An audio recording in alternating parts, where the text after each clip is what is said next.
नमस्कार, hello and welcome to कार्मिक roots. कार्मिक रूट्स में आपका फिर से स्वागत है।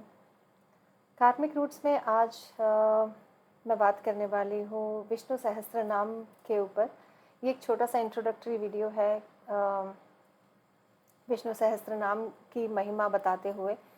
एटलीस्ट मेरे जीवन में इसका बहुत महत्व रहा है, बहुत मान्यता रही है। और शास्त्रों में ऐसी कई चीज़ें बताई गई हैं जो हमारे कर्म भी सुधार सकती हैं और अंतर्मन भी, जिसमें से गीता का नित्य एक पाठ बहुत ज़्यादा कल्याणकारी है। श्री आदि शंकराचार्य जी की बात सुने तो उन्होंने 4 ऐसी चीज़ें बताई हैं जो कैसे भी अधम पुरुष का कल्याण करने में सक्षम हैं। उनके अनुसार भी गीता का नित्य पाठ से जीवन के कड़े से कड़े पड़ाव और परीक्षाएं बड़ी आसानी से पार हो जाती हैं। आत्मा में इतना सामर्थ्य और विवेक आ जाता है कि उससे इस मायावी लोक के सारे खेल समझने में ज़्यादा वक्त नहीं लगता।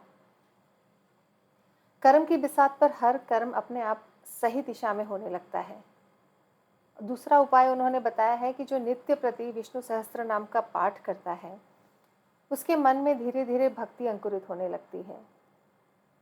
विष्णु का वास स्वतः ही उसके हृदय में बसने लगता है और माँ लक्ष्मी भी वहीं वास करती है जहाँ विष्णु का निरंतर जाप होता हो या उनके नाम का निरंतर पाठ होता हो। इस मायावी लोक में प्रेम, भक्ति और सौहार्द के साथ साथ भोग विलास भी उतना ही महत्व रखता है। कहते हैं ग्रहों में बुध, जो कि बुद्ध और वाणी का कारक है, यानी ये उसका डिपार्टमेंट है, उन्हें विष्णु भगवान से अत्यधिक प्रेम है। जिनका भी बुध कुंडली में खराब है या अस्त है, उन्हें विष्णु सहस्त्र नाम का पाठ जरूर करना चाहिए। विष्णु सहस्त्र नाम से कुंडली में अगर किसी का बृहस्पति खराब हो तो श्री विष्णु की कृपा से वो खराब फल देना बंद कर देता है। और जिसका मंगल खराब हो उसके लिए तो विष्णु सहस्त्र नाम एक राम बाण है।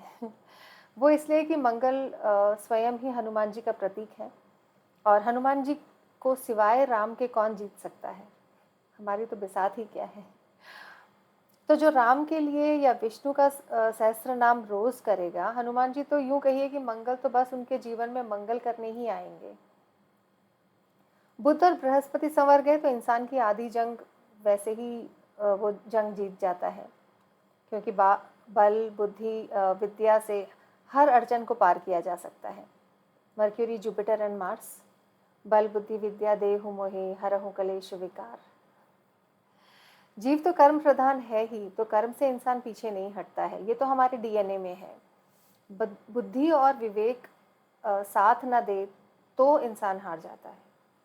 जो भी रोज पाठ करेगा, वो जब खुद देखेगा खुद को 2 साल बाद, तो वो इतना अचंभित हो जाएगा खुद से मिलकर, क्योंकि इतने पॉजिटिव चेंजेस आ जाते हैं आप में कि you yourself will feel that 2 years back you were a different person and today you are a different person altogether. ये था दूसरा उपाय। तीसरा उपाय है कि यथाशक्ति ऐसे किसी भी बंधु की सहायता करनी चाहिए जिसे वाकई उस समय किसी सहायता की आवश्यकता है। वो चाहे धन से करें या श्रम से करें, जिसे उस समय उसकी ज़रूरत हो, उस समय उसके काम आए। अगर पैसे से हेल्प कर रहे हैं तो इतना ध्यान ज़रूर रखें कि जिस पर्पस से आपने वो पैसे दिए हैं वो उसी पर्पस में, यानी भलाई के काम में खर्च हो रहे हों, ना कि आप समझ गए जो मैं कहना चाह रही थी। और चौथा उपाय है कि नाम स्मरण, राम के नाम का स्मरण या कृष्ण के नाम का स्मरण या ईश्वर के किसी भी नाम का स्मरण जो आपको उनसे जोड़ दे, वो नाम। नाम स्मरण का एकमात्र काम ये है कि वो आपको, आपकी आत्मा को उस परमात्मा का अंश होने का बोध करा दे। बस बोलने से नहीं, अंदर से जब उस चीज़ की अनुभूति होगी आपको, आप इन शब्दों का महत्व समझेंगे। तब तक आपको बस नाव में बैठकर नैया खेनी है, राम राम राम। इसी चीज़ को बहुत अच्छे ढंग से श्री आदि शंकराचार्य ने अपने भज गोविंदम रचना में गा के सुनाया है। एक बार आप सुनिएगा ज़रूर।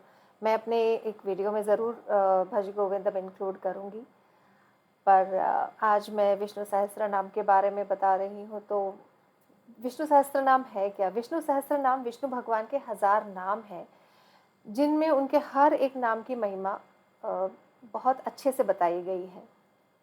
कहते हैं महाभारत के युद्ध में जब भीष्म पितामह बाणों से घायल हो गए थे, पर दक्षिणायन में प्राण नहीं त्यागने थे उन्हें, इसीलिए वो अर्जुन से कहते हैं कि अर्जुन, मेरे लिए एक बाणों की शैया बना दो जिस पे मैं लेटे लेटे उत्तरायण में सूर्य आने का इंतज़ार करूँगा। जब सूर्य उत्तरायण में आएगा तब मैं अपने प्राण त्यागूंगा, तब तक नहीं त्यागूंगा। और इसी दौरान श्री कृष्ण भीष्म से मिलने आते हैं और भीष्म पितामह उनके सामने कृष्ण भक्ति में या विष्णु भक्ति में उनके 1000 नामों से उनका स्वागत करते हैं, उनकी वंदना करते हैं। और यही 1000 नाम ऋषि व्यास ने एक एक मोती की तरह पिरोकर एक माला बनाई है जिसे हम विष्णु सहस्त्र नाम कहते हैं। ऋषि व्यास महाभारत और भगवत गीता के रचयिता भी हैं और भगवान विष्णु के इन 1000 नाम की डिटेल्स गरुड़ पुराण, स्कंद पुराण और पद्म पुराण में भी पाई जाती है। और ईश्वर के 1000 नामों की महिमा या सहस्त्र नाम का सिख वर्जन सुंदर गुटका में भी पाया जाता है।